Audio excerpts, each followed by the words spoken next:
Yeah. So we're just waiting for a couple of the committee members to come in, and then we can get started. But thank you guys for joining. Um, this committee meeting is great. You guys are working on great things. Jackie and I see those are currently already working on it, so it's good to Yeah, see. they're doing the manual labor of it all. Yeah, yeah. So we'll wait and then we'll start. Okay. All right.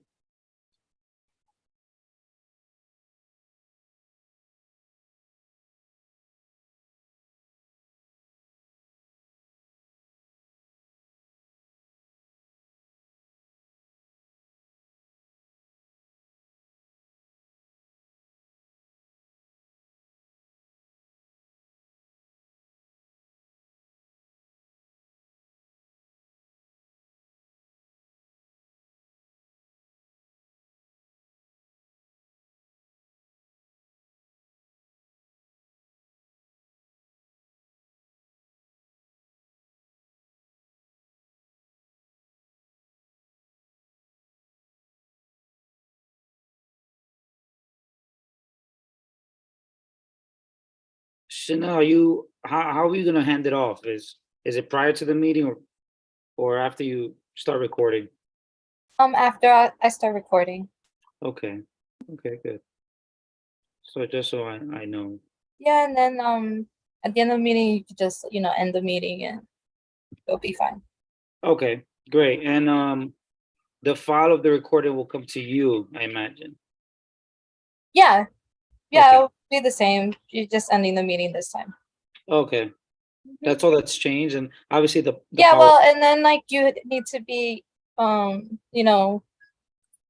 aware of the attendees and give them the permission to speak and giving Right. people like sharing their screen abilities. Right. Okay. Yeah. Okay. Which is making the panelists like co-hosts for them to share the meeting, their screen, sorry. Yeah. I know that we have a few presentations today, so um I think they'll be able to. I'll be able to give them the power to share their own screen, right? Yes. Okay, Making great. them co-host. Yes, That's great, what it is.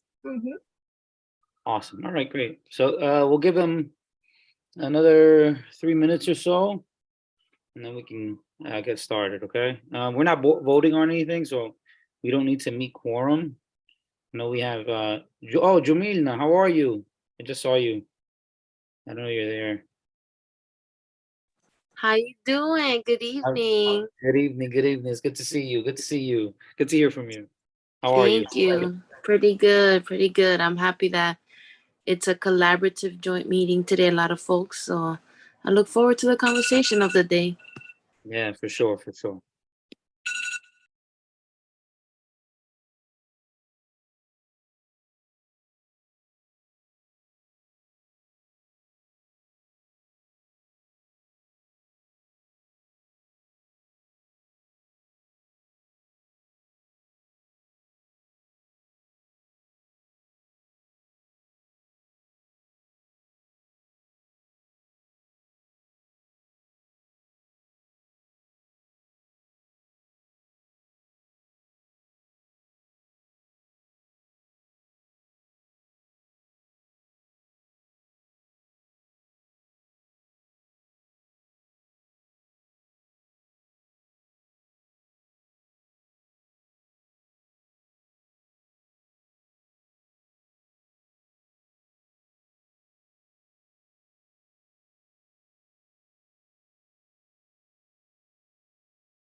Okay, all right. So I'm sure they'll trickle in, and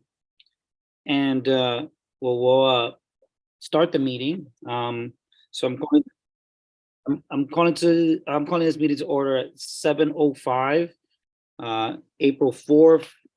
It's a Tuesday. Welcome everyone. I'd like to get an introduction to the committee members. My name is Joel Abreu.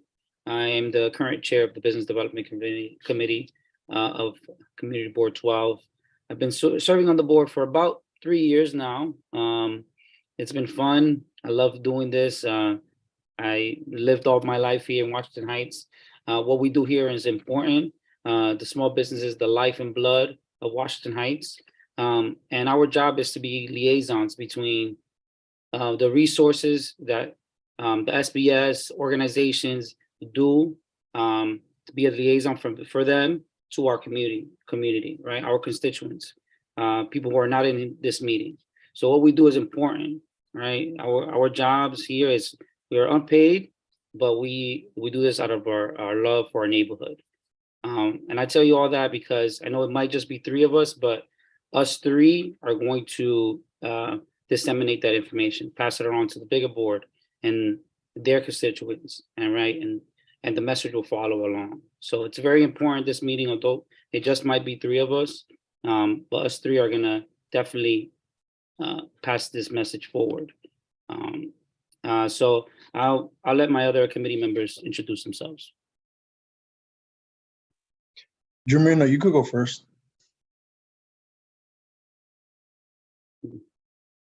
Jamila, you there?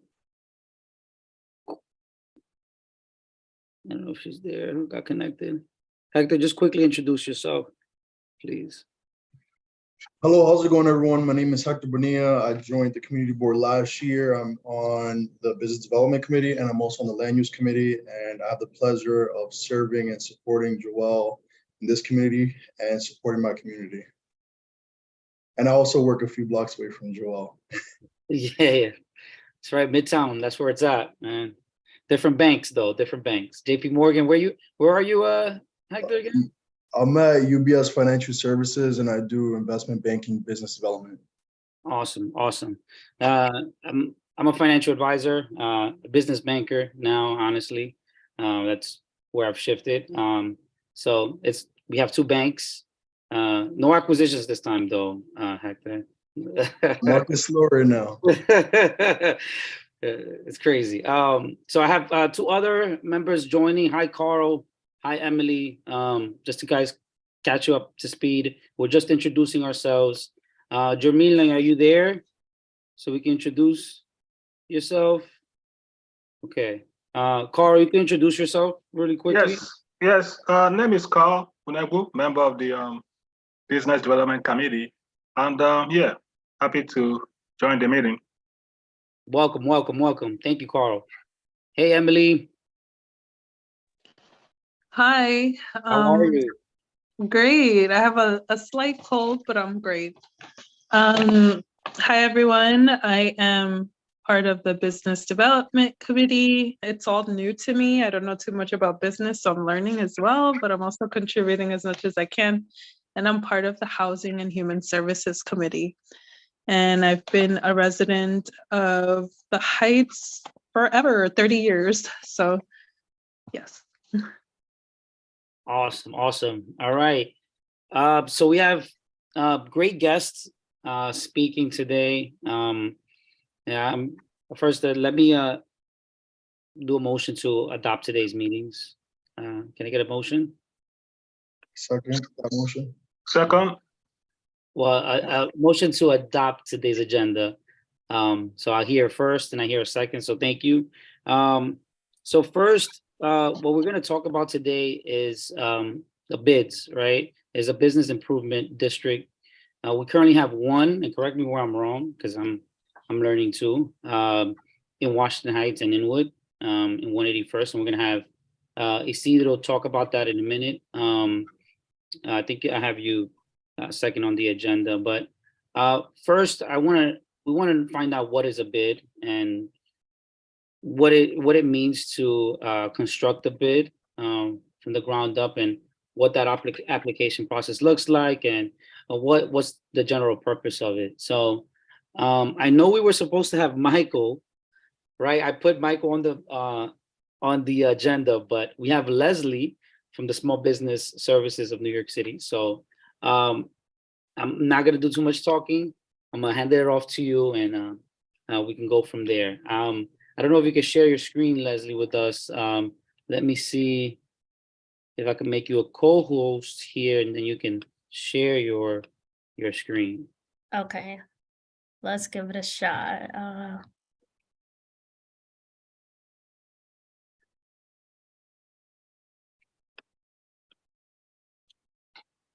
Oh, not going yet. All right, it's there.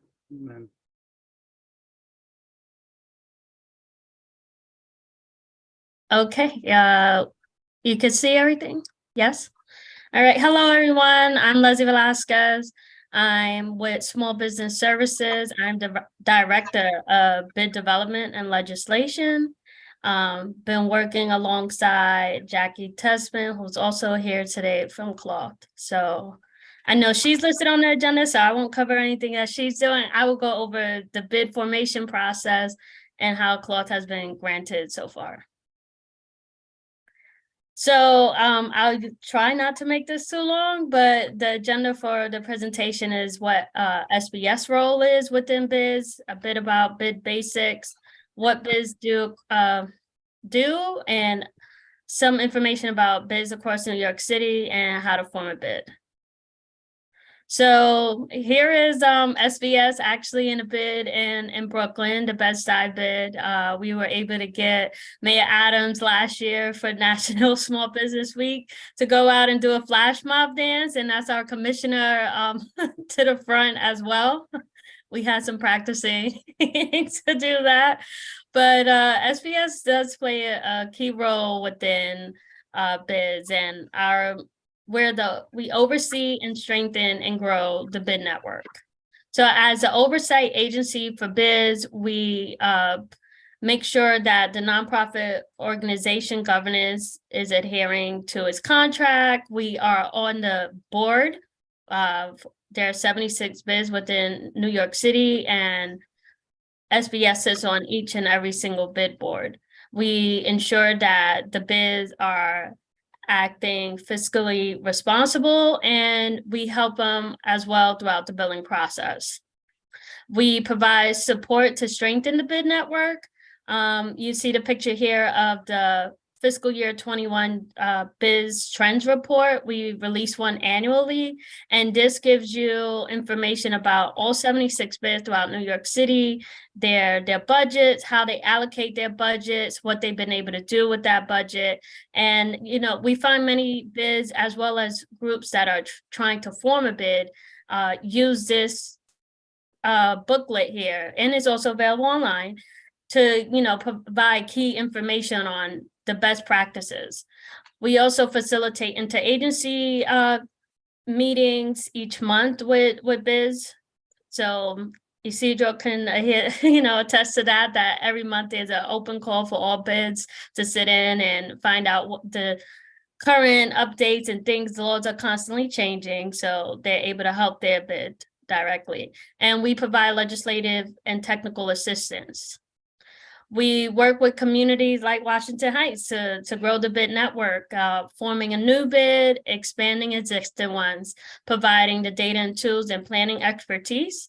We ensure that process when trying to expand or form a new bid is transparent and inclusive so that those within the community voices are heard. And ultimately, we guide them through the legislative authorization process. So a bit about how Cloth has been funded. The Mayor Adams administration released the blueprint, the economic recovery blueprint. And in that, we were provided, because this was a key thing for the Mayor Adams administration, SBS was provided funding to do a grant program, which we call the Bid Development Grant Program. And under that program, there were two grants. One was bid exploration grants and bid formation grants. So, there's a long process to form a bid, and there's the pre-planning phase, which Cloth is at, and that was for the bid exploration grant. And I will speak a bit about that. So for the bid exploration grants, it is a $20,000 a year funding. This was our first year, so we're learning with Cloth as this process goes. And it was for groups that may have not have a steering committee together yet, or have, something loosely there, but they know the community is interested. They have not completed a commercial needs assessment survey yet. And with that, it had to be a CBO in order to get granted and work within targeted areas. So you had to be a low to moderate income area in order to be able to apply. So once granted, you are required to formalize a steering committee, complete a needs assessment survey, as well as develop a property and merchant database so you can understand who are the property holders within the district and the merchants as well. They were up to 2 demonstration projects that they were able to do and still able to do. The fiscal year is not over till June 30th. And so they're able to do business support and development activities, which some groups are doing workshops, cleanup event, public art program, and a community event block party. And it all has to be held within the proposed boundaries of the bid that Cloth or other organizations like Cloth are looking to form a bid. So a bit about bids. Came at a time in the 1970s when there was disinvestment to New York City. You'll see the infamous cover of Ford to the City to Drop Dead. There was, downtown was blighted. In 1976, the state passed the first legislation for special assessment districts, which were Fulton Mall, Jamaica Center, Nassau Street, and 165th Street. To date, currently, there is only one standing SAD, and that's the Fulton Mall. There's not too much a distinction between SADs and BIDs, but, as time evolved, so did the legislation. And in early 1980s, New York City and the state passed legislation for the BIDs. And by 1984, Union Square was the first bid within New York City. So exactly what is a bid? It's a geographical area where the local stakeholders oversee and fund the maintenance of improvement and promotion of their commercial district. So it doesn't have to be linear. It can, grow outward, but this is just an example. And bids are a unique economic tool. It's locally governed. It's only those who are within the service area that can sit on the bid board. The funds are locally collected, and the process of those funds is streamlined and enforced by the city, DOF to be Department of Finance to be exact, is customized supplemental services. The bid board decides what type of services the bid will provide and programs that the bid will provide for its district. It's up to that board to decide that. They know what the community wants and what the community needs. So it's, adaptable to each community. And they also have a unique relationship with city government because, again, SBS sits on all bid boards, as well as a representative from the comptroller, the borough president, and your council member. So how are those funds collected? Typically, commercial and mixed-use properties are assessed the highest because it is for businesses. Residents typically pay just $1. Although lately we find that with mixed use, going into so many neighborhoods, some bids are looking to assess, residential condos, as the West Village just did. They're assessing residents a $300 fee instead of the $1 that that typically has been done in the past. And nonprofit and government-owned properties are not assessed. So with that, the funds are collected by, again, the City of New York, Department of Finance, and 100% of those funds is returned to the bid. And the bid is then able to provide the supplemental services and improvements and programs that the board has decided upon to its district. Additionally, some bids, they have a small assessment budget, maybe 500,000, 400,000. And so they work in other ways to produce additional revenue, such as fundraising, maybe a type of program that is being done that they're charging, an entry fee, and government grants. So, I touched on this a bit earlier. The bid board is, well, this is a requirement, has to be at least 7 property owners. They are the majority of the board, 1 commercial tenant, 1 residential tenant, and then there's the 4 elected officials. SBS represents the mayor on a bid board, the New York City comptroller rep, the borough president's rep, as well as your council members rep. And then there's non-voting directors. If there's like a long-standing institution that, wants to be involved, but won't have a vote, they are also able to sit on the board. So what bids do? I know you might have some familiarity with this, with the Washington Heights bid being there, but it's sanitation. Many bids do this, but it's supplementals to the city service again. So it's, at a higher level, public safety and hospitality, district marketing, streetscape and beautification, public space management. We have Bryant Park pictured here because early on in the 80s, it was suffering from severe quality of life issues until the bid took it on. And now, they have plenty of programming taking place there today. The Hudson Square bid did a capital improvement project of having trees planted throughout its bid. A little bit of placemaking and public art. Bids also invest in industrial areas. We have 4 industrial bids throughout the city. They're also, informing on public policy. The Times Square Alliance bid, they help the city, create the zones that's now taking place. If you've ever, visited Times Square before the zones took place, it was everyone everywhere. And now there's, designated zones for the characters, an area for people to sit down and, take in the city and the people passing, as well as a lane for walking. And ultimately, bids advocate to city agencies for their community. So how do you form a bid? Again, the cloth is in the pre-planning phase, and that's for all exploration grantees are, but it's typically, a 3-phase process that takes place from 18 to 24 months. That's a planning, outreach, and legislative phase. In the planning phase, you want to be able to form a steering committee, conduct a needs assessment survey, which some of the exploration groups like Cloth are already doing some of this already, and be able to determine the key characteristics of a bid, which is the 4 key decisions is where, so what are the boundaries, what services and programming will be provided, as well as the budget and assessment formula that will be used that determines a bid.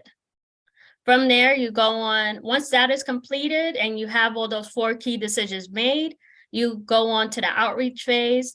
And in the outreach phase, you are informing the public, and you have to hold at least 2 public meetings to inform the public. And at the same time, you have a support ballot that goes out to those within the district to sign up to support the bid. And it is reported back to SBS on a bi-weekly to monthly basis, depending on the group. And we have to see that you're getting broad-based support from not just commercial property owners, but as well as commercial tenants. And we look at it from a tax lot percentage as well as assessed value percentage, and how many yes and how many are saying no, because you can't have strong opposition. From there, once you're reaching a 51% broad-based support, you're able to move on to the legislative phase, which, let's say, for instance, this would take place. Their baby now becomes our baby, is handed over to SBS to guide through the legislative process. After Cloth presents at an interagency meeting of SBS and DCP, we are then, as well as a community board, we then hand it over and present it out to the City Planning Commission. We testify before City Council on Cloth's behalf, and it will then get, as long as City Council says yes and votes a yes, the mayor will sign off, and ultimately the state comptroller. Questions? And let's see, let me stop share. There we go. Thank you so much, Leslie. That was interesting. I've never known so much. Well, I know very little about bids, so that was No very, problem. very informative. That's I good. see Julio asked a question. Yes, I see If that. multiple city council members. So if there's multiple city council members for a bid, is the council member that will be the representative is the one who has the most majority of the district. If it's in a situation where it's about almost split, we have to wait to hear from the speaker of the city council to let us know who is who the bid reports to, like who would be the council member on that board. Okay, great. That's good. Any other questions from the committee? I have a few. Just wanted to open up to the committee members. Okay. So I'll start, and if you guys have any after. So how many applications are submitted on an annual basis, and what's the ratio of approval to denial? So we don't have an application process, but if in the instance of the bid exploration grant, which Clark was awarded, we received many applications. This was our first time doing a grant program like this. Okay. So I would say it was a bit rigorous, though, because it was so many applications and the bid team is a team of 3. Our whole division had to review applications to help determine who we thought, wrote the best and gave the best reasoning as to why they should be funded. Okay, good. It's awesome. And I know you mentioned the trends report. When is the 2023 one coming out? It will actually be 22. So we're in fiscal year 23 right now. Fiscal year 23 ends June 30th. So fiscal year 22, we're aiming to release it by May. Okay, great. And my last question is, I know you spoke about I guess contributions, you called it assessments. What determines how much the individual property owners or business owners of that area have to give? What determines that? So the steering committee determines the formula that will be used, as well as the budget. So based on that budget and its assessment formula determined by the steering committee, that determines what each individual lot is assessed. All right, great. Any other questions? Let me see if I have one here in the chat. Okay, all right. Hector. Hector raised his hand. Yeah, go ahead, Hector. Hey, how's it going, Leslie? Great presentation. Hello. Thank you so much. Wait, where's my camera? Great presentation. Is there any way that people could see what bids are currently in the works? Like, is there like a map? Because I know I know Isidro could speak on this. The SLA has a website where you can see where certain businesses are going to get a liquor license or just like a tavern license. But does the SBS have like something that says like, oh, in this general neighborhood, like Inwood, for example, is a bid coming, or we're currently seeking applicants for this neighborhood? So we don't say what neighborhoods. The group has to come forward to us. This is a grassroots process. If there's, if for instance, Claude or another CBO comes to us and say, hey, we're interested in forming a bid, we ask, different types of questions, like how many people are interested? How many people do you have on a steering committee? And if it seems like there's a good core group there, then we'll start the process with them, because we attend each and every steering committee to ensure that this process is transparent and inclusive. So, if it's just a regular resident reaching out and saying, hey, I would like to see a bid form in my district, we ask them, are you able to partner with a nonprofit in your area? Do you have other merchants or property owners that's also looking to do this? Because it can't be done without them. Understood. Thank you, Leslie. No problem.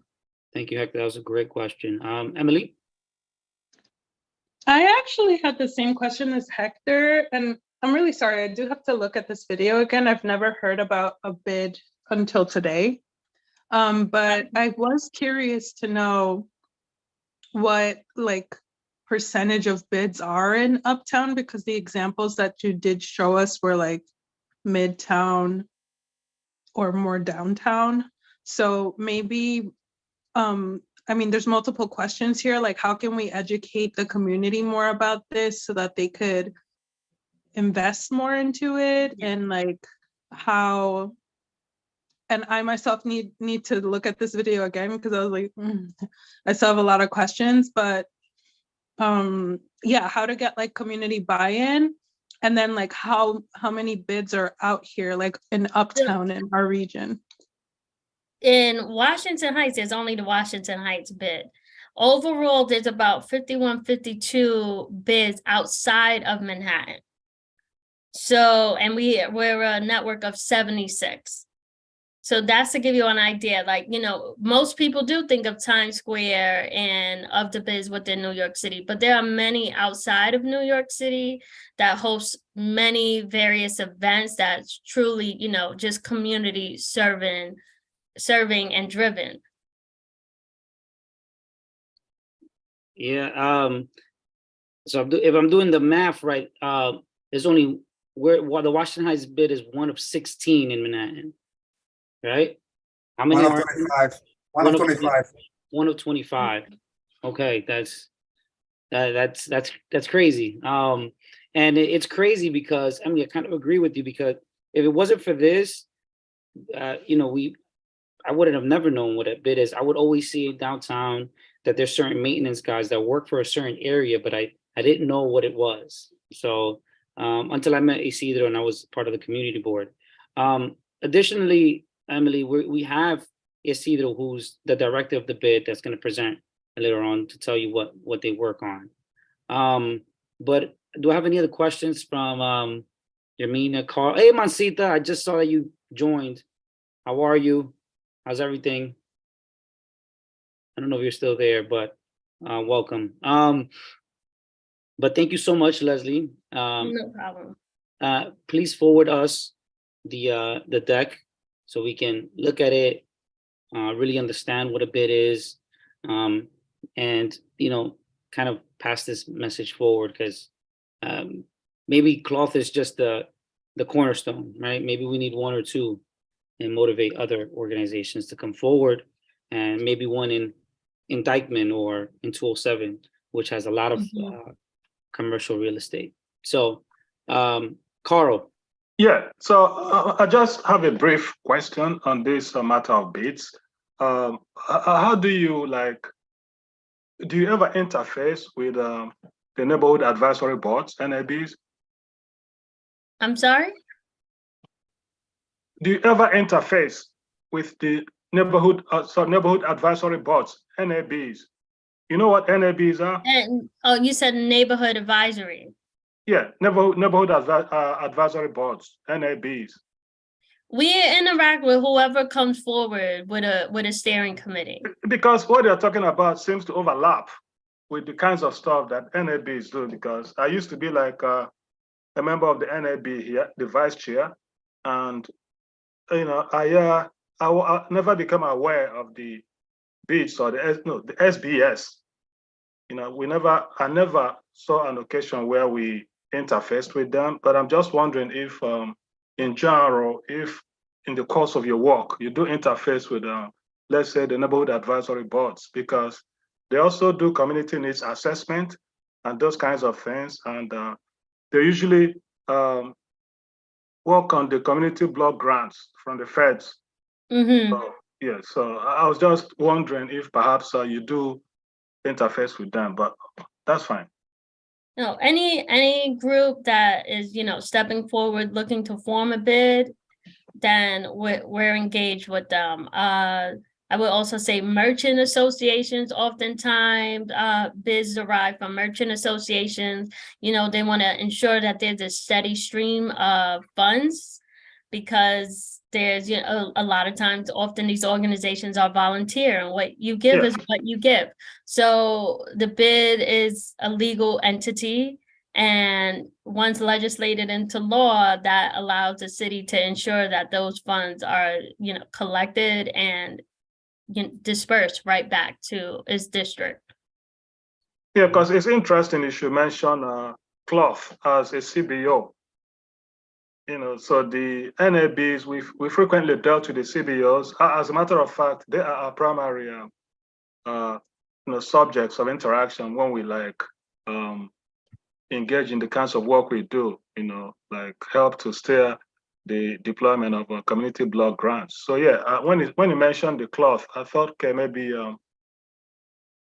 you guys were getting into the area of interfacing with the NABs, but that's fine. I get that. Thanks. Yeah. All right, thank you, Carl. Again, thank you, Leslie. And that's a great segue to. Thank you so much. I really do appreciate you coming on to the committee and doing this. But that's a great segue to cloth, our community league. I think that's who's next on the belief. So yes, so it's a powerhouse. Jackie, thank you so much for help me organize this. You're doing great work. That's the Community League of the Heights. They're a powerhouse organization, not-for-profit, that helps small businesses in the neighborhood, from business planning to funding to grants. They do a lot of work. So thank you so much for the work that the cloth does. And I look forward to hearing about this. The neighborhood definitely needs this. I'm an advocate, a supporter of this. So go ahead, Jackie. Okay, thank you, Joelle, and thank you, Leslie. Well, Leslie pretty much gave you a very good overview. We are in the very early stages right now of developing a bid, exploring a bid on Broadway between 155th Street and 178th Street. We have, for all intents and purposes, a steering committee, although it won't be finalized until the end of June because it's still growing. We hold monthly meetings. Right now, as Leslie mentioned, our primary focus right now is on a needs assessment, because ultimately the needs assessment is going to determine what kind of services will be implemented on the corridor. So at the end of this, I'm going to put the links to the needs assessment in the chat. So please, please, please, please complete it. It's really, really important. I can't stress it enough. So that's that. We're also in the middle of doing a lot of property owner and merchant outreach. As again, as Leslie said, we need, first of all, we need to let the property owners know that we're doing this. We need them on board, and we need at least 51% of the property owners on board. So we are, speaking with them right now. A lot of them are attending our meetings. We have some on board. We don't have everybody on board. This is going to be a very long process. It is not going to happen overnight. The conversations are ongoing, and it's growing every single month, every single, week, I would say. So right now, I'm sorry, I apologize. We added an extension to the bid recently. The bid is Broadway between 155th and 178th, and we added an extension 168th between Broadway and Amsterdam. So in total, there are 286 storefronts on Broadway, with an additional, I guess, about 16, storefronts on 168th Street. There aren't a lot. There are only about like 7 or 8 storefronts right now, and most of them are vacant, by the way, just so everybody has an idea of some of the vacancy issues that we have. So we are also doing merchant outreach, which is really important because we need to let the merchants know what we're doing. It's important that we have them on board, particularly since, our ultimate goal is to bring people onto the corridor and into their storefronts so they can make more money, so they can pay their rent, so everybody is hopefully happy. As far as what Leslie was also mentioning, demonstration projects, I'm sure everybody knows Eli. He's been providing a lot of trainings for the community, a lot through our tech center, mostly through our tech center. He has a couple of trainings coming up in the next couple of months. And our other demonstration project is with the Hispanic Society. Hopefully, the good thing is we've had conversations with them in the courtyard that they have at Audubon Terrace. It's right between Hispanic Society and Boricua, that beautiful space over there. They have agreed to let our businesses sell their stuff during their exhibitions, which is an excellent opportunity for our businesses to sort of extend their reach into the community. So that's the really good news. Everybody's on board. We have to work out a lot of the kinks. The bad news is that they are on strike. So there's nothing we can do about that right now. So hopefully we'll be able to have at least a couple of our businesses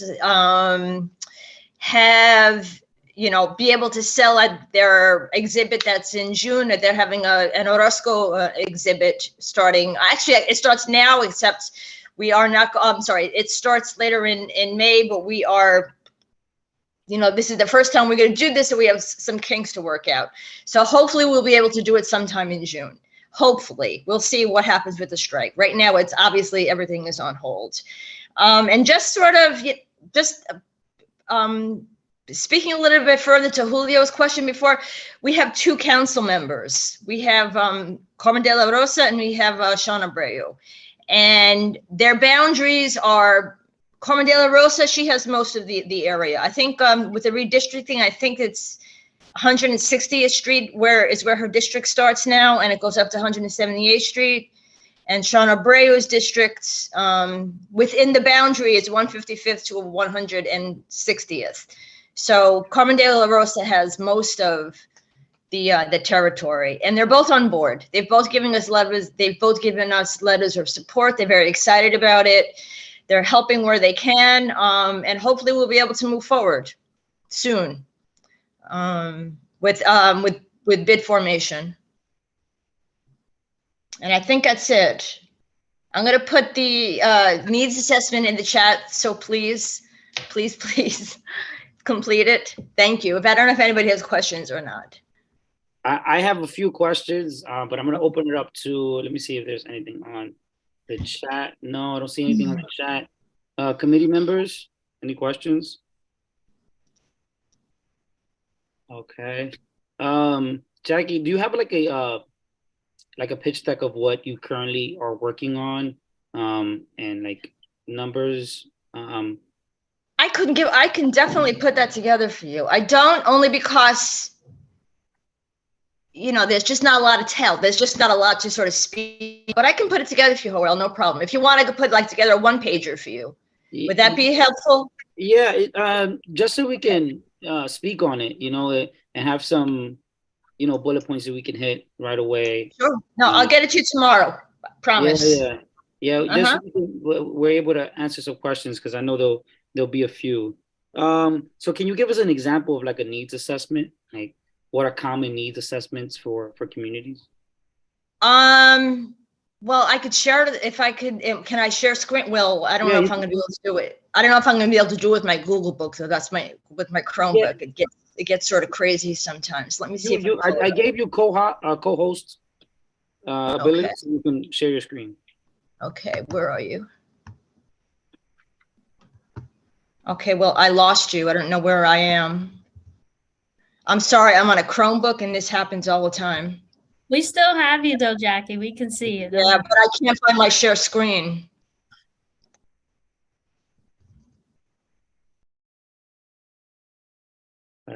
She left.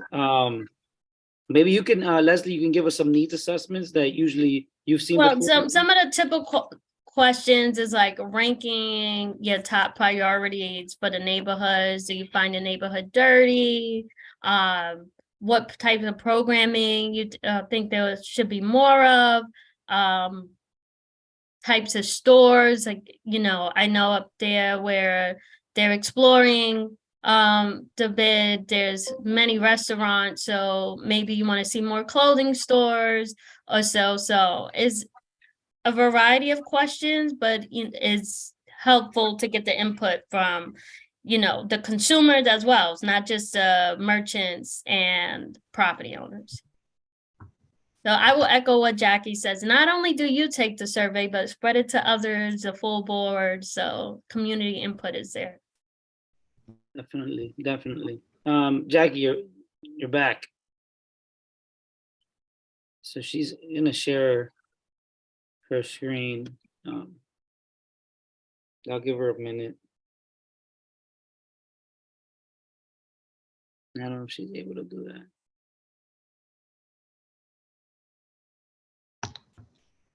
Jackie, you there? I'm here. I'm sorry, everybody. Every time I'm on a Chromebook and every time I go to my laptop, I get disconnected somehow. No, it's okay. And then I have to reconnect. Maybe what we could do is you can send it to me and I'll forward it to the committee. Okay. Well, this is the English version of the needs assessment. If you permit me to get lost again for a second, I'll get the Spanish version up here, so you could take it yourself. Yeah. Definitely. This I encourage the committee members to pass this on to any business owners or even people that live in that area. Again, if I get the area again, it's from 155th Street to 178th Street on Broadway, and then it's expanded west and east on 168th Street. And it's 286 storefronts. So definitely something that we should take advantage of. So Jackie, I have other questions, if you don't mind, whenever you're ready. No, that's okay. I'm sorry, everybody. I'm going to have to distribute it. I thought I could put it in the chat, and this, I apologize. I'm not able to do it with this. I'm not sure why. Don't worry about it. You just send it to me, even on okay, on email, and then I will forward it to everyone. Because no, I will. I'll send it to you. Okay, great. So I know that you mentioned 51%. How many property owners do you have on board so far? On board? Yeah, we like have. Well, on board in the sense that they're okay with. Okay. All right. Let me back up a second and let you know that a lot of the ones that we have on board are nonprofits. So, you know, we have United Palace, we have New York Presbyterian, Julio is here. We have Cloth. Cloth is also a property owner, obviously. And we have property on 168th Street. And then we have the Edge Hotel. He's on board. Ari, he's a property owner. We have somebody who owns 3810 Broadway. He's on board. We have, I think, I'm not sure. I don't know whether or not we have one of our co-ops on board. I think our other co-op is on here. I'm participating in the Zoom. I'm not sure. I think they're more exploring, sort of learning about what a bid is right now. So anyway, right now I would say we have, you know, Apple Bank is also committed. I would say we have about 10 property owners, including the nonprofits we have. And there's also a lot of property owners that own multiple properties. And I mean, multiple properties, I mean like 7, 8, 9 properties. And then there are like there are a few property owners that only own one property. And then there's a lot of LLCs. Let's not forget that. And there's a lot of LLCs. So it's really, really hard to, as I'm sure you know, it's really, really hard to know who they are. So we have about 11 or 12 of those that we still don't know who they are. Okay. Okay. So property owners, a total, we have about, not on board, but total property owners, I would say anywhere, only because again, we're not sure how many properties they own, anywhere between 50 and 55 property owners. Okay. So we need to have 51% of them on board. Okay. But that's when you reach the outreach phase. Yeah, yeah. Yes. Okay. I mean, I should say ultimately, we need to have 51% on board. Okay, good. And so you mentioned Leslie is right before the outreach phase. She's right now in the pre-planning. When you reach that phase, what's the distinction? Is it like you're formally recognized by the So a bit of what the work that Jackie's already undertaking right now, Cloth, I should say, is a lot of what's done during the planning phase, which is pretty much the needs assessment survey, because that determines the programs and services the bid will provide. We're not requiring groups to say, this is the hard line of our boundaries, this is our assessment and budget. No, that will, if by June 30th, you know, they have the core group and the needs assessment survey done, great. And hopefully, you know, that group is still dedicated to the process and able to move into the planning phase and then determine the, you know, the rest of those decisions of the boundaries, the assessment and budget that will be done for a bit. Okay. So basically, that's why the needs assessment is so important right now. You know, we can't fudge what services people want. You know, we really need to know from the community, you know, what priorities are. I've had a lot of responses so far. I've had about 175 responses so far, including property owners, including merchants, and mostly residents. Okay, great. That's good. And wherever this community board can help you, and this committee can help you, the needs distributing. Actually, we'll talk later, Joel. But yes, if the I thought that we actually made our arrangements for this, but if you could distribute the needs assessment, that would be a huge help. Okay, great. Now I have two more questions, and then we can move the agenda along. How are you going about acquiring more people? And what's your process? How does that look like? I mean, literally, we're all doing our own outreach. Okay. You know, Yvonne's got a lot of she's a property owner, Yvonne. Stennet, who is our executive director. She's got a lot of, she's been in the community for 50 plus years. So she's got a lot of community connections. So that, and Ari Sherizan, the owner of the Hedge Hotel, has been incredibly helpful. He knows a lot of the property owners. He's done a lot of outreach for us. Julio, Neo-Presbyterian, has been, very, very, helpful. The steering committee, this is what the steering committee is for, just so, because, there's only so much I can do. Right. Now, speaking I don't have my roots in this community are not nearly as deep as, Yvonne's or a lot of people on here. So there's just, I have limitations as to what I can do. And this is what we're here for. So, this is part of outreach. So who's current? My last question, Jackie, is who's currently on the steering committee? We have Cloth, Yvonne, United Palace, which is Mike Fiddleson, Neo-Presbyterian, Fred Stahl, who's a property owner. We have a representative from the co-op board on 159th Street. I'm sorry, 159th Street. Pending for the co-op on 169th Street. I think they may be watching now. I'm not sure because the last I heard they were going to join the committee meeting.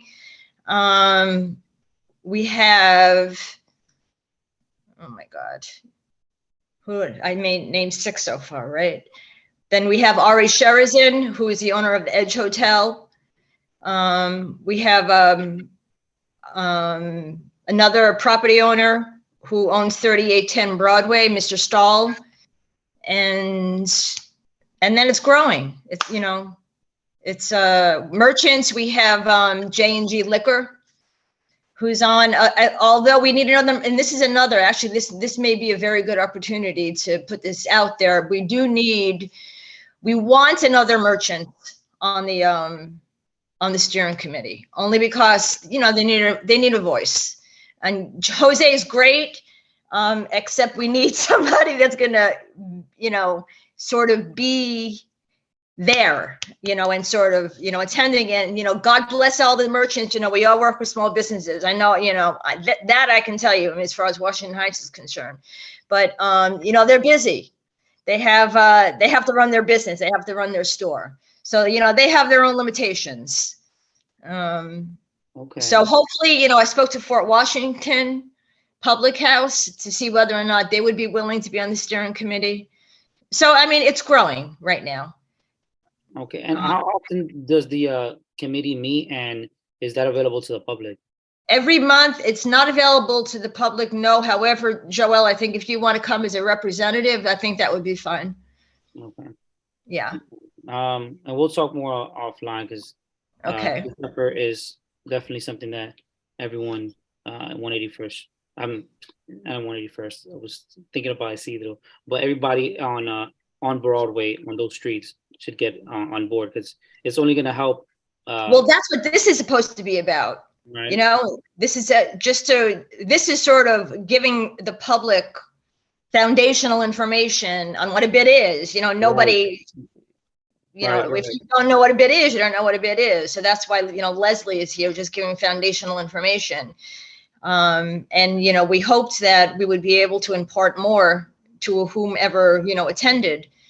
Yeah, and I think that's also part of the gap, the knowledge gap. Like, we don't know, even me, I'm, you know, a relatively, I've been there 30 years. I grew up there. I didn't know what a bid was. I'm a city boy through and through, and I don't know what a bid is, right? So so I think it's a lot of a knowledge gap.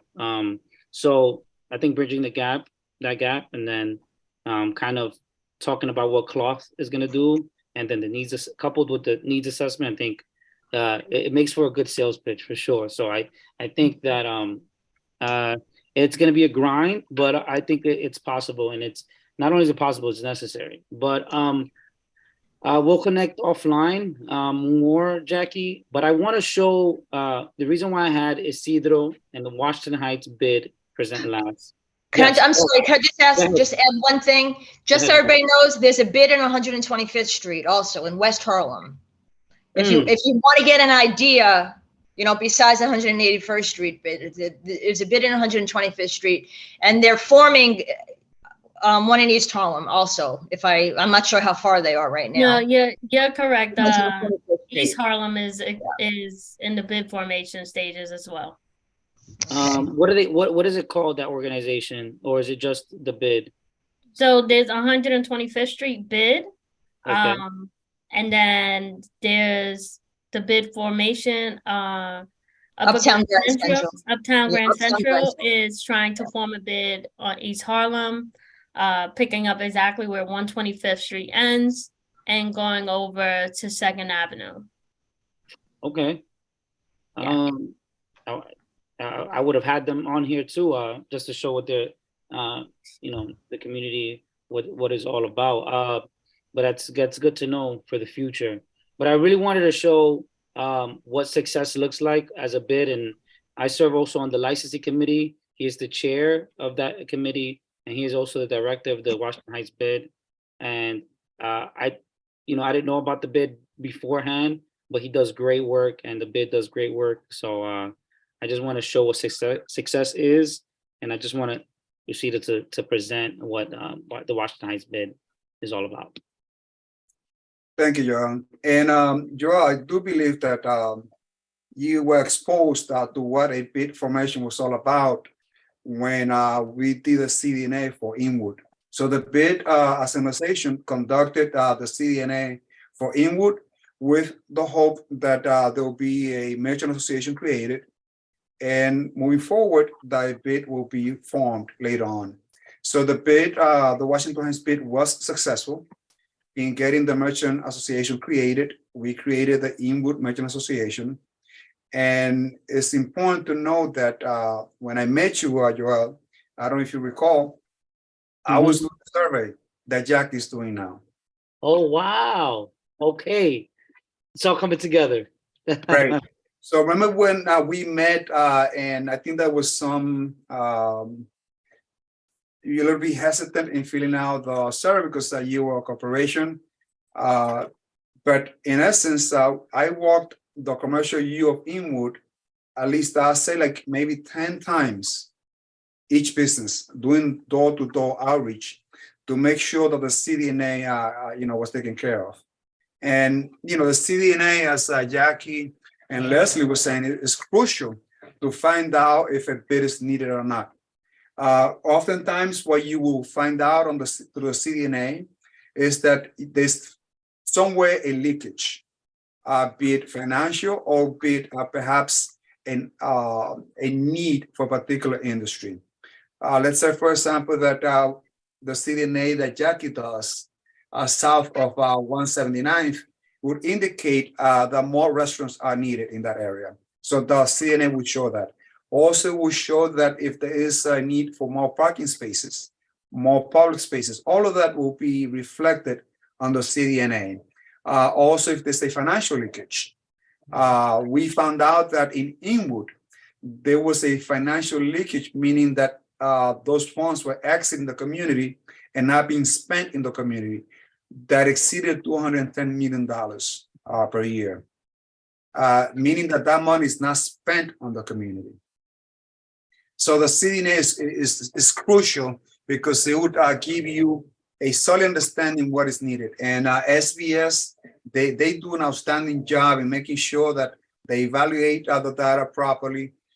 We work with them closely, and the analysis that comes out of it tells you more or less which particular industries are needed and which are of excess. So you'll find out great information through the CDNA.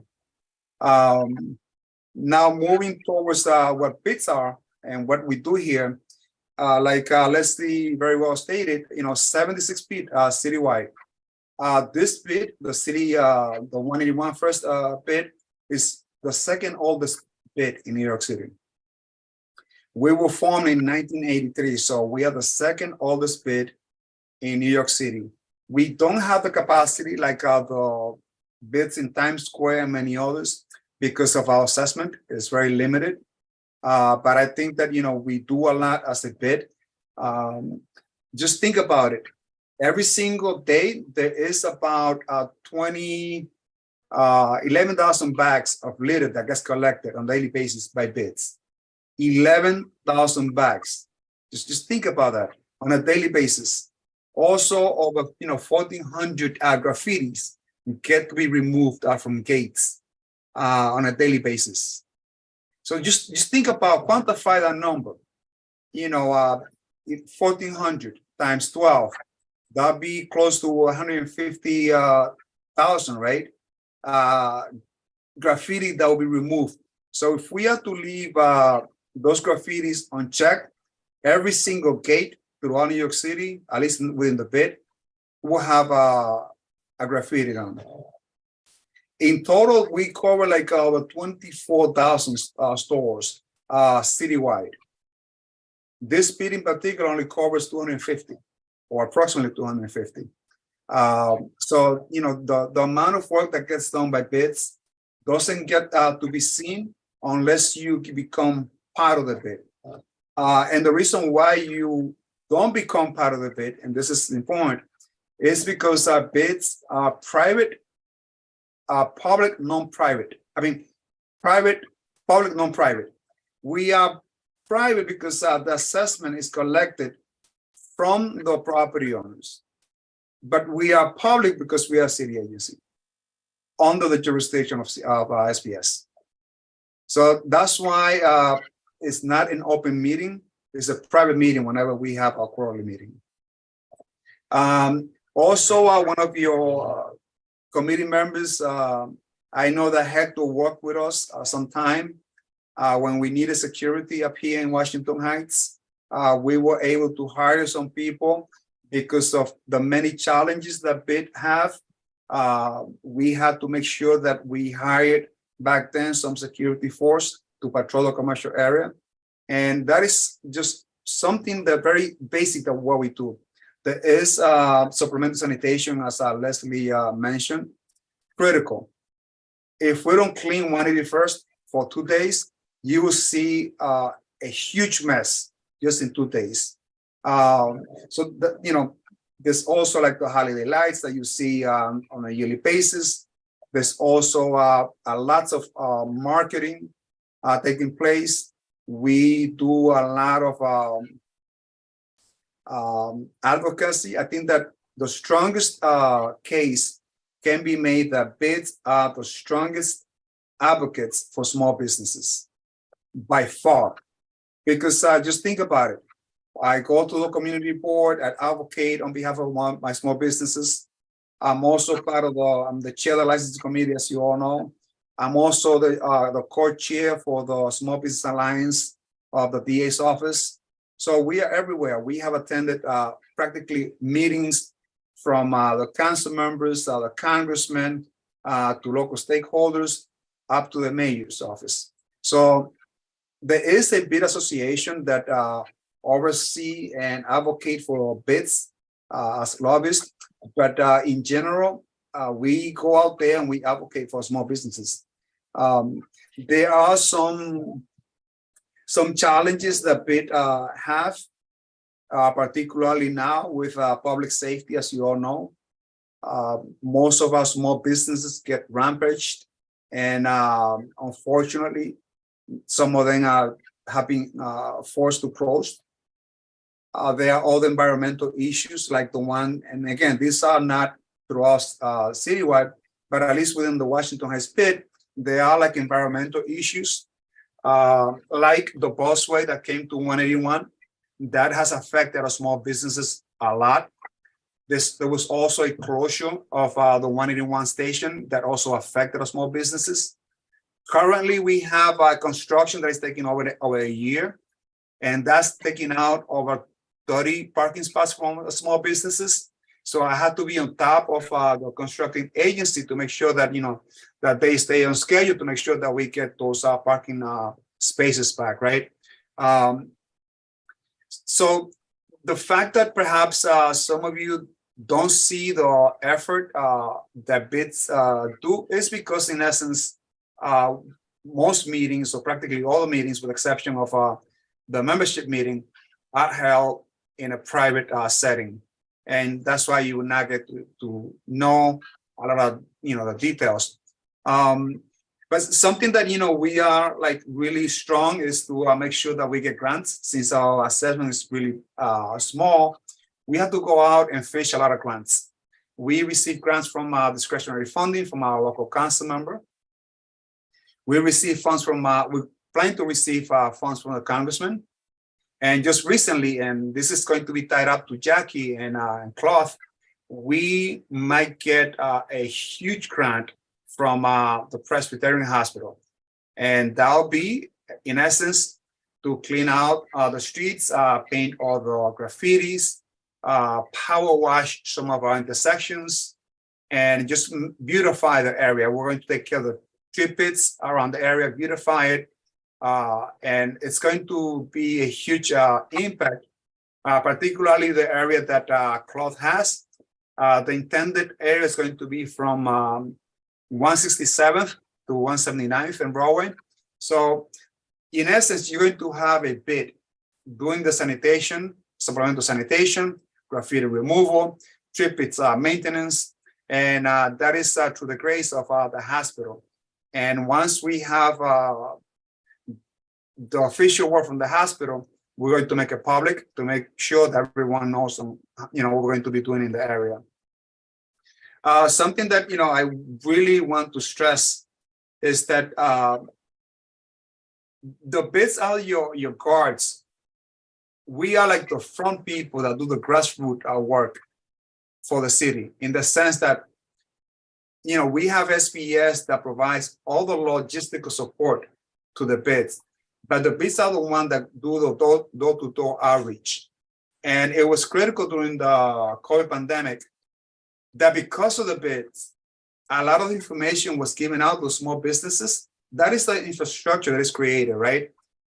We ourselves, we don't create policies, as you know, but we depend a lot from SBS to give us guidance, information about things that are coming. If it's grant, if it's a new policy, they filter all the information through bids. And in turn, we disseminate that information to our small merchants that are within our jurisdiction, right?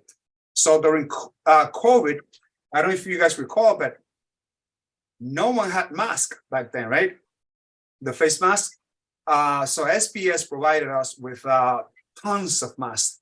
And we did like door-to-door outreach in making sure that each of our merchants not only received all preventative measures and information, but they also received the mask. They received a lot of the information that was required.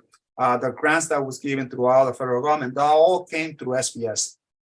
And I can tell you there was not a single day. People talk a lot about city agencies and how they're not functioning, but at least with SBS, I had a call on a daily basis.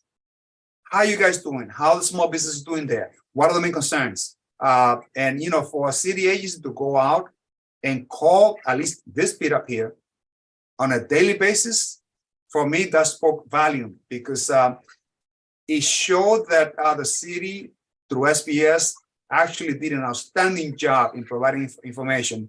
And again, we don't have the capacity to do it throughout Washington Heights, but at least within the commercial area for the bid, they were covered. And I said that if not a single merchant in the bid can tell you that they didn't receive information. If they didn't receive information and all the PPEs, it meant that they were closed, because we did at least 5 rounds of door-to-door outreach. And that is how you get information. That is how you tell people what's going on. And when we're facing like really emergency, that's how bids pay up their prices. Some of the comments and perhaps disadvantages that people see on bids is the assessment has to be paid. Guess what? 100% of that value is going to come back to the community. Unless unlike other investments that you will see that a huge chunk gets to be taken out to do other stuff. But here, within all the bids, all the funds actually get distributed back to the community. And it's controlled by boards that are locally governed by, like Leslie said, the property owners, the elected officials, even community boards are part of the bid. You have a voice, you don't have a vote. The PD is part of the bid. So there's that community integration where we can see how we function. Just like when we're dealing with the commercial larceny, I was a strong advocate in getting security here. And because of our advocacy, we had force coming into 181 in making sure that our small business were protected. And that is crucial. And, through SPS also, we get lots of tangible resources for business plan, we have legal assistance. So when business try to sign a lease, there is a legal aid assistance where there was someone that can review the lease before the lease is signed. There are also pre-inspection, right? So before you get into a business through SBS, you can get someone to do the inspection for you before you actually open up the place. And that will save you a lot of headaches, because if you get a team of inspectors to come in and do your pre-inspection, they'll tell you like, fix this, fix that. And when they come back, guess what? It's going to be ready because they're the one doing inspection, right?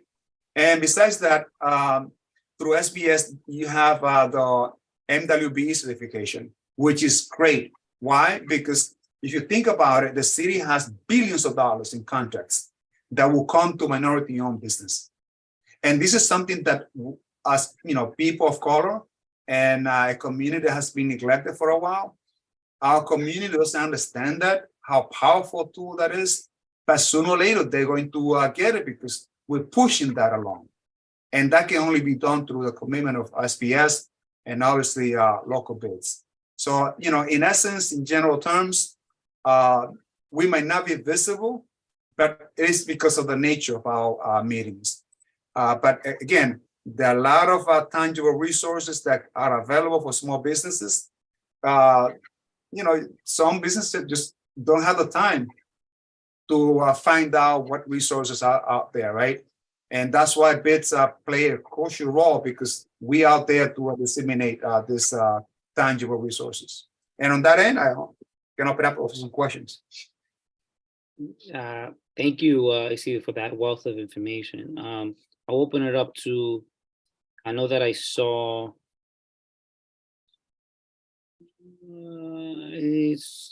I saw Hector's hand, well, Emily's hands first, and then I did see a Hector's hand. Emily, do you still have a question? Or was that a old hand? I had questions, but then I was still listening and I forgot them because it was like, one of those things where you have to ask it right there or you forget it. But thank you so much, Isidro. I actually didn't know any of that. One of the questions that I do remember is, like, even though I understand that these bids are private meetings due to the nature of like how, well, for many reasons, but is there like still an opportunity for the community to have input so that there's not too much siloing and like leaving out of certain things that maybe that group wouldn't think of just because for whatever reason? I mean, this is a super general question, but is there like any moment or time throughout the bid making where you have like a day that it's like for the public, or certain days that are for the public, so that they could just have like input on something that's going to be happening within their community? So I think there are two ways that the community can have an impact, right? And a saying, like you said. First, the chair of the community board is part of the board that composes the bid. So in this case, Catherine is a member of our board. She was invited to our last quarterly meeting, which is private. So there she can represent and tell us what are the needs of the community, right? Also, on a yearly basis, there is an open meeting for membership. And that is open to the public, but you have to register first as a member and then be accepted to the meeting. So even though it's open, you still got to go through the process of registering for the meeting. Okay. Thank you. Thank you, Emily. Hector? Hey, how's it going, Isidro? It's always good to see you and hear from you. My question is, how many members of our community, Washington Heights and Inwood, are registered with SBS and know about BID? And also, is there any current organizations, like for-profit, nonprofit organizations, that help with like bid resources or signing up for SBS application, or bidding on some of these I guess bids or government contracts, city contracts that are currently available in the tune of 10. Grants. Yeah, the grants, exactly. That's in the tune of like over 10 billion, I think you said. So there are like different facets for the grants that can come in contracts through the MWBEs. First, the city has stated that by law, they have to provide access to the contracts to minority-owned business. You got to go to specific agencies and see what are the contracts. SBS does have a an interactive map of all the bids. So you can open up and you can easily see the reports of all the bids on a yearly basis. It's a public information, as a matter of fact. You just got to go and click specific bids. It's, just if you're interested in the bid of 181, you can click on the 181 bid, the 125 bid, and so on, right? But, since we become very proactive in the community, I know for a fact that the PA, the Port Authority, they have a commitment to spend over $25 billion, billions, for the next 30 days on the capital project. And that's a huge amount of money. Leslie, I don't know if I missed anything, or but in essence, these are like critical assets that should be made accessible to our community. And you just got to go through specific agencies. Yeah.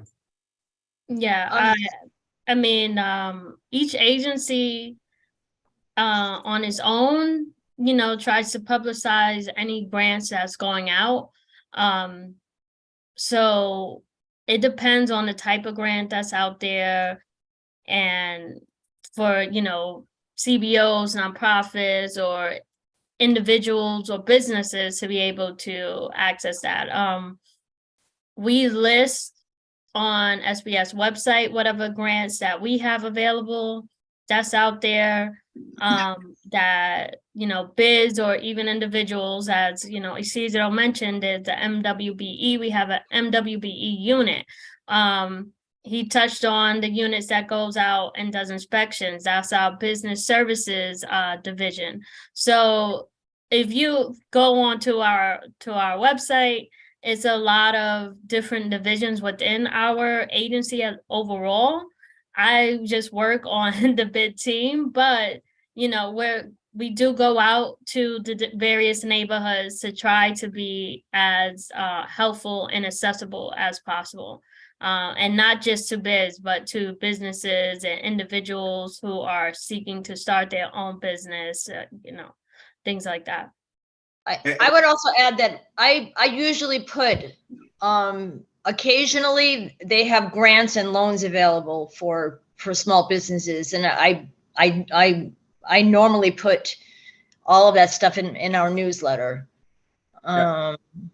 And I'm also, not sure whether or not you're on it, Hector, but if you're not, give me your email address. Absolutely. and also for information for the members, the team of the sanitation team that we have, 90% of them are locally. So we have 7 personnel, cleaning personnel, that cleaning ambassadors, as we call them, and they're hired locally. And anything that is given to our community goes out on our social media platform. Like last year, this bid, we received $100,000, right, to be given to the employees of small business of Washington Heights. So we did a press conference, we released to the community board, and that was a huge grant because I didn't know there was so much need from our small business employee. And when we read on the application why they were applying for that grant, I mean, tears will come out of your eyes because, wow, there are a lot of needs. And, for you to be able to help even a tiny bit on someone's life, and you can make a positive change, we got to go, full throttle. Emily? Yes, Emily. Oh man, I have so many questions. Okay. So I do have a very specific theoretical question. Let's say that, for example, because I'm applying it to like where I work, that there was recently a law that was passed that any business that has nail salon services has to have adequate ventilation, for example. And a lot of owners don't have adequate ventilation for their workers. So if there was a bid that was created so that salons that have nail services could have ventilation, is that like something that's possible? I'm like trying to picture how these bids work. And then like someone would create a steering committee through all the organizations that work in beauty enhancement, and like Is that what I'm hearing? Because I'm trying to like put everything together because this bid thing is completely new to me. It So, would, go ahead. it's more geographical, Isidro, right? If I'm Well, yeah, within that region. Right. So if this, let's say that there is an industry, in this case, the nail, hair, and barbershop industry, correct? Mhm. And the ventilation is a need. It's something that the bid can assist in providing information about finding out who is licensed to do the ventilation. So we can help in the process. During the pandemic, this bid helped a lot the restaurant and bar industry, because we knew that that was a key industry for the survivability of our small businesses. So we helped advocate, and we were able to get some resources for that particular industry.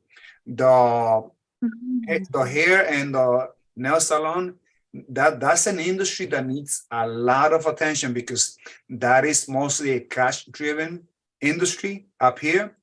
Yeah. And there are a lot of needs there. I can tell you, because I do have a lot of barbershops and salon, and they do need a lot of help.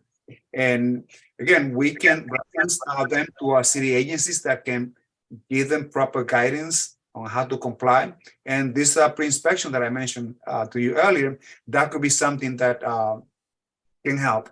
I was able to give guidance to a salon that opened up in the Bronx, just on that same issue, Emily, that you brought about ventilation. And I was able to give them proper guidance in making sure that they got the pre-inspection, and they know precisely what it is that they have to do to be in compliance. Okay. I would also add, Emily, that, you know, the services that result from the tax assessment, they're broader. They're sort of more more community based. So it would be like cleaning up Broadway. You know, garbage pickup for the New York City, you know, they come around once a day or something, once like every 2 days or something.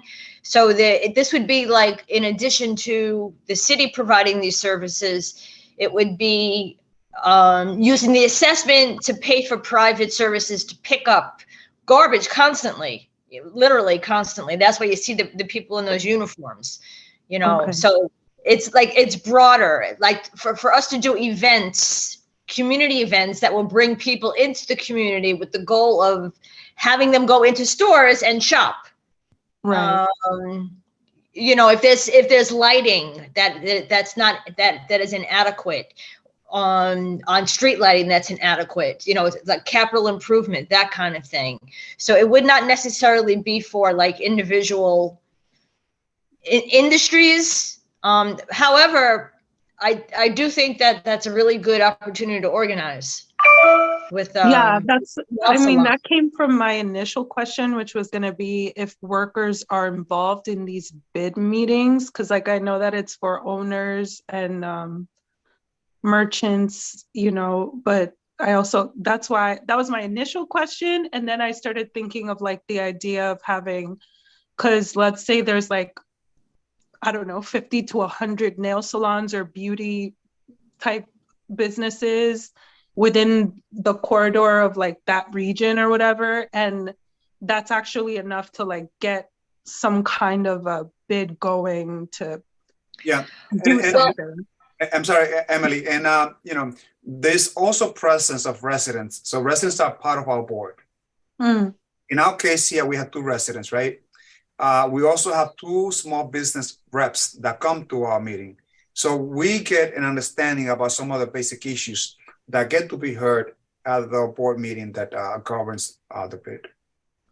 And I would say, you know, Emily, if you know somebody who is committed, a merchant, a nail salon owner, please let me know who they are, and I'll speak to them about joining the steering committee, because we do want another merchant or 2. Sure.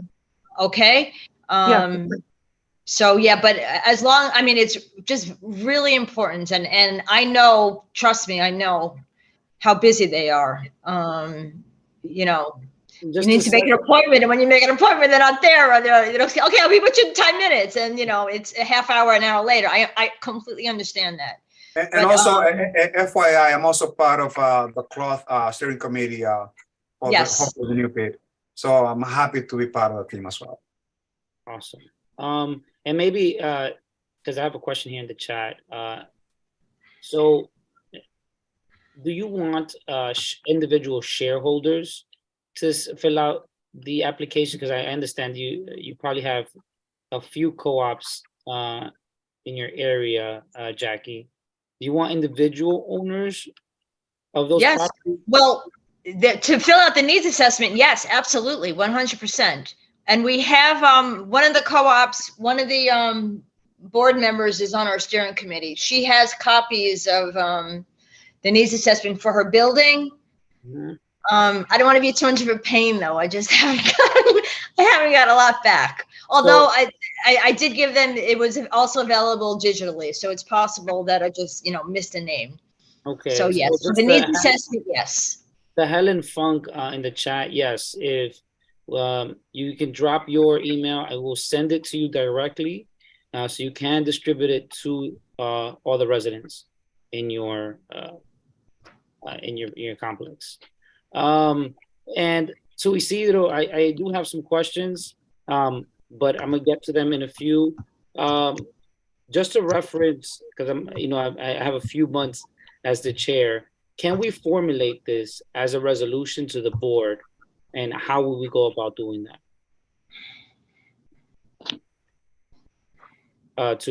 This is for you, Isidro. I don't know if I lost him. Isidro, you there? I'm here. Okay. Can you hear me? Yeah, I can hear you.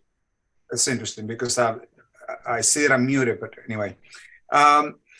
So perhaps a resolution of support.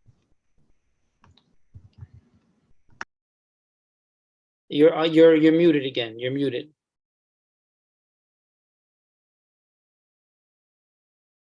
No, we can't hear you yet. Isidro. What about now? Yes. Now you're good. So perhaps a resolution can be written in support of the new bid that is being introduced by Cloth. That's something that perhaps a letter of support or a resolution can be drawn, and that will be a great deal because it will see that there will be a community support for this as well. But ultimately, and Jackie said this very clearly, the surveys are very critical. And who would it be directed to? Rather, what city agency? It will be SBS. Yes. Yeah. Okay. It's very early that, it's good to know that the support is there, but support letters right now are not required.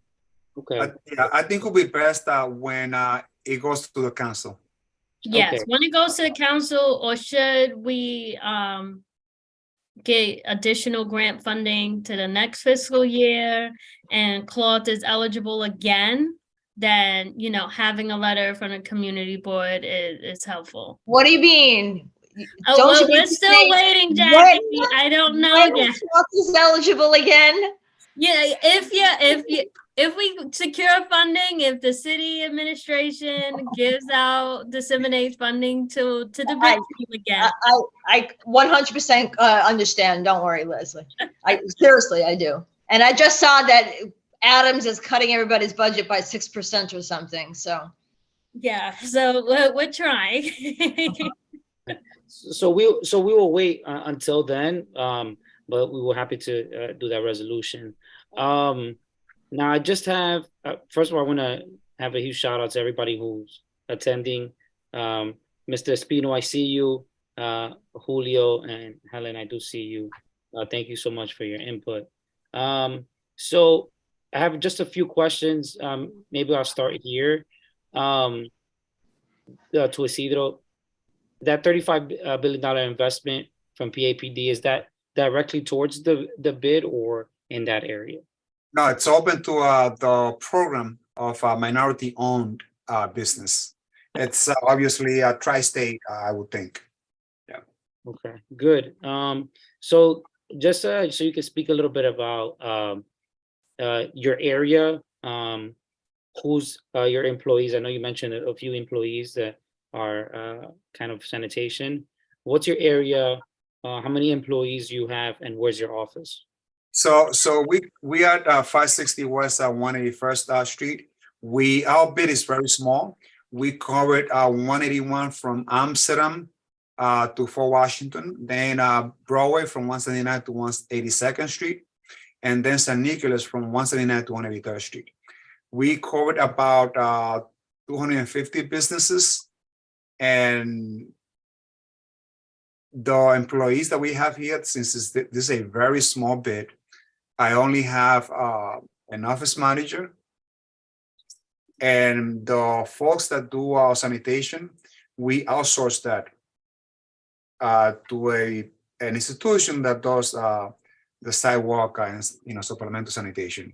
So we outsourced that, and in the future we might be able to expand. I would think northward, because I think there's a lot of need on San Nicolas up to 190th Street. A lot of our businesses have requested that we expand west through Cabrini. So it will be an extension from Fort Washington to Cabrini Boulevard, because they've seen the benefits of bids, and they have requested that that we do an expansion. But like Leslie indicated, it's a lot of work, and to have the commitment of all the property owners there, 51% in favor, that is a huge task. But I know that in the near future, we might be able to expand north on San Nicolas, because that's where we have the greatest number of small businesses that do need the assistance. Agreed. What does that expansion process look like on the SBS level? We're not even in the beginning stages. I have to make first I have to make an assessment whether or not we're going to be successful, because it takes a lot of energy.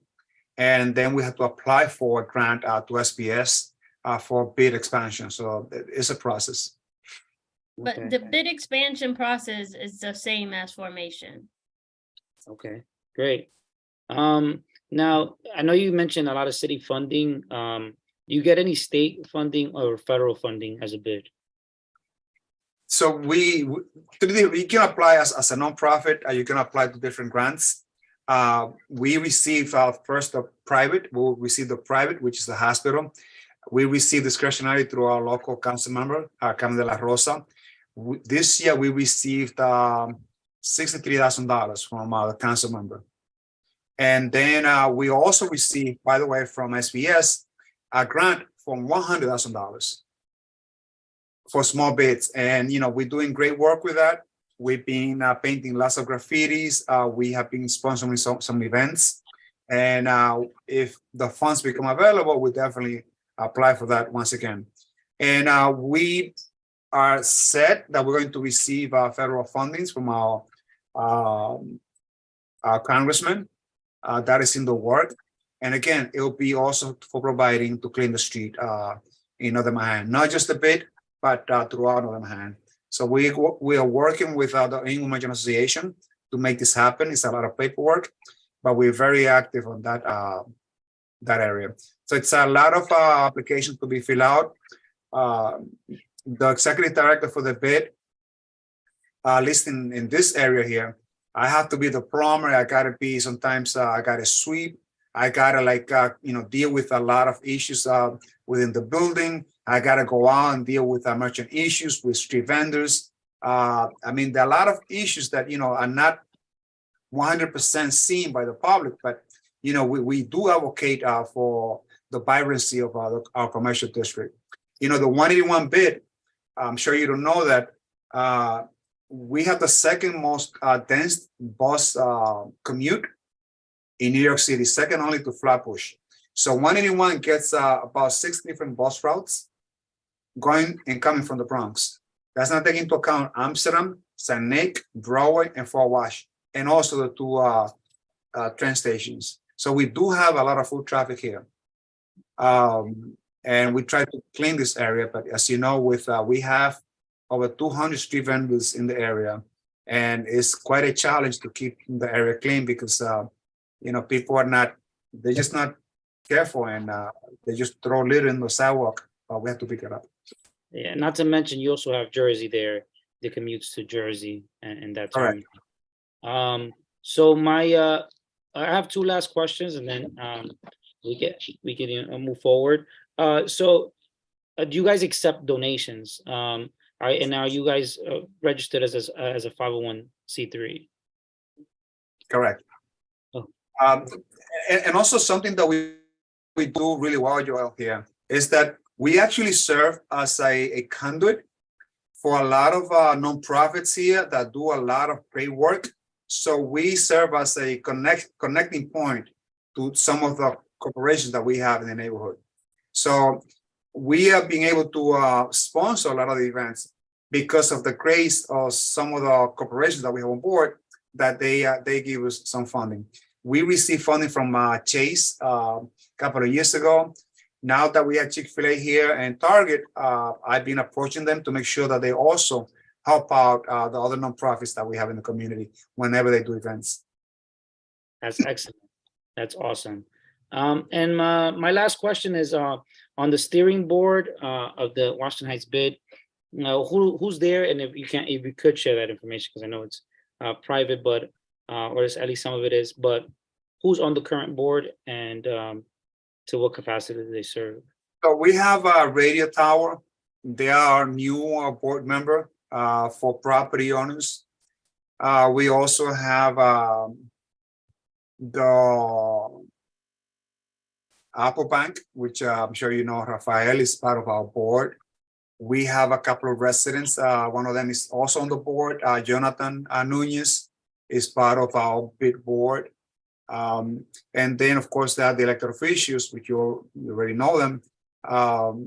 And we have property owners that represent the buildings on Wadsworth and 181, about 3 different buildings on that area, along with some property owners that are between Audubon and St. Nicholas as well. Okay, great. I see a hand, Hector. Is that an old hand? No, I apologize. I was an old hand. Okay. No worries. Any other questions for these great presenters, this wealth of information that we have before us? I know we have quite some homework, quite some work to do to move this along, Jackie. So don't worry, CB12 and this committee has your back. Any other questions from? Thank you, Joel. Joel, I'll have that stuff to you tomorrow. Great. Yes. I just want to highlight something because I feel like all the folders of all the events that we have here. So we have sponsors listed from fashion show to kids fashion show to school giveaways, holiday events, Car Free Day, which is coming. Also, we are part of that as a bid. We are opening up St. Nicholas from 181 to 190th Street. We are working with our DOT to make sure that we open up the streets for our residents. So, there are a huge weight of our events that bids usually take part. And that's because, one, of an advocate we come in our community, and because we also are semi-quasi city agency, getting access to a lot of information that, provided through SBS and Leslie. So we have a huge networking events list that we do to promote businesses, for marketing. So again, it's a lot of things that, we do take part in. And that's good to know, because here at the committee, we are working on a resource guide. And I think Hector alluded to it earlier. We're compiling a list of CBOs, not-for-profit organizations, bids, just to have it one concise place here at the board. Because when I came to the board, I was looking for a place where I can see everything that's available to me. And maybe we'll do this offline, and I'll meet with you, Jackie, meet with you, Isidro, and Leslie, I know you are more of a city agency, but to respect, in respect to this specific district, we want to get kind of a compiled list of these organizations. So we will chat about it online, and maybe I'll go visit the office, Isidro, so we can talk about that, and Jackie. But thank you so much. I know we it was an hour and 45 minutes, but it was well worth it. Thank you. We have some things that we have to cover in the committee. It's very quick. But thank you guys. Thank you, Leslie. Thank you, Jackie. Thank you, Ciro. Pleasure meeting everyone. Have a good night. Thank you, everyone. Thank Thanks, you. everyone. Thank you. Thank you. Thank you. Thank you, guys. Thank you so Thank you, much. Cedric. Thank you, Leslie. Thank you, Jackie. So quickly, you guys are awesome. Thank you so much for sticking through it. I wanna, so any old business, I know we don't have any old business, and I just wanted to also say new business starting next month. What I want to do is I want to have, like, at the beginning of the meeting, bring any organization that you want to kind of represent. Maybe I should have said this when they were here, but I'll say it at the board, and I will tell them individually when I meet them in the beginning of the meeting, just to promote any organization that is doing something, or any for-profit organization in general, just to have them there and present what they're doing. And so I'm trying to implement that. And another thing, another agenda that I wanted to speak on, I know we have a cannabis task force, and this is important because this is going to be a driving force, and that going back to our roots of cannabis. They have a meeting in the beginning of each month, and they started it in February or in January. But I want to I'm going to be sitting in those meetings just to update you guys on what's going on with cannabis, because it is important. But besides that, anything else, guys? Anything else? Yes, you probably realize we are talking about, setting up an event. Yes. Yeah. So yeah, to have a panel and fair and those kinds of things. So I'm still trying to get somebody who would. I've actually met somebody, so hopefully by the next meeting, I'll see how I can maybe bring him over to give us a briefing on how we can collaborate going forward. Sure thing. Sure thing. You let me know. You email me, and we'll. Yeah, definitely will do. Yeah. You'll look me in. Yeah. But thank you. Thank you, Hector, Mancita. I know the others left. It's 8:48. Can I get a motion to adjourn? Yeah. Seconded. I didn't hear you, Hector. Unmute. I adopt that motion to adjourn. Okay, right, seconded. Thank you so much. Thank you, Cole. It was a great Thank you, presentation. Mancita. Thank you, guys. Thank you, Joel. All right. Have a good night. Take care.